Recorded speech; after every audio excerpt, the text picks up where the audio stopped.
আচ্ছা, মজার একটা ঘটনা বলি। মানে আমি হচ্ছে মোবাইলটা হাতে নিছি, আমার বাচ্চা, আমার মেয়েটা বলতেছে মাম্মা শুভ সন্ধ্যা। আমি গতকালকে একটা ভিডিও করছিলাম শুভ সন্ধ্যা বলে, এজন্য বলতেছে শুভ সন্ধ্যা। আচ্ছা, যাই হোক বন্ধুরা, এই যে দেখতেই পাচ্ছ আমি সরিষার তেল দিয়ে দিয়েছি পাতিলে। এখানে আমি কিছু মশলা অ্যাড করবো, এই যে এটা হচ্ছে স্পেশাল মশলা। হ্যাঁ, এই মশলাটা অ্যাড করব। এটা কি জন্য অ্যাড করতেছি ওটা বলতেছি তোমাদের। মশলাটা দিয়ে দিলাম। এই যে মশলাটাকে একটু নেড়ে নিচ্ছি, হালকা একটু নেড়ে নেব, যেহেতু এটা কিন্তু একটা স্পেশাল মশলা। এই মশলাটা আমি সব কিছু মিক্স করে আর কি একসাথে এখানে দিয়ে দিলাম তেল।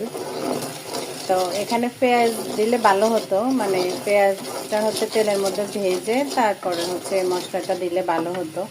তো যেহেতু আমার বাচ্চা পেঁয়াজটা পছন্দ করে না, সেজন্য হচ্ছে এখানে পেঁয়াজটা দিই নাই। জাস্ট হচ্ছে মশলার উপরেই ভাজা হবে। কি হবে এটা দেখাচ্ছি।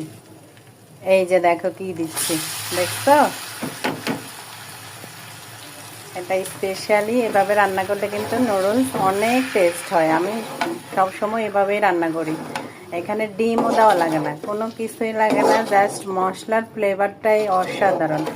তো এখানে হচ্ছে ডিম চাইলে দেওয়া যাবে, আবার হচ্ছে মুরগির মাংস দেওয়া যাবে, কোনো সমস্যা হবে না।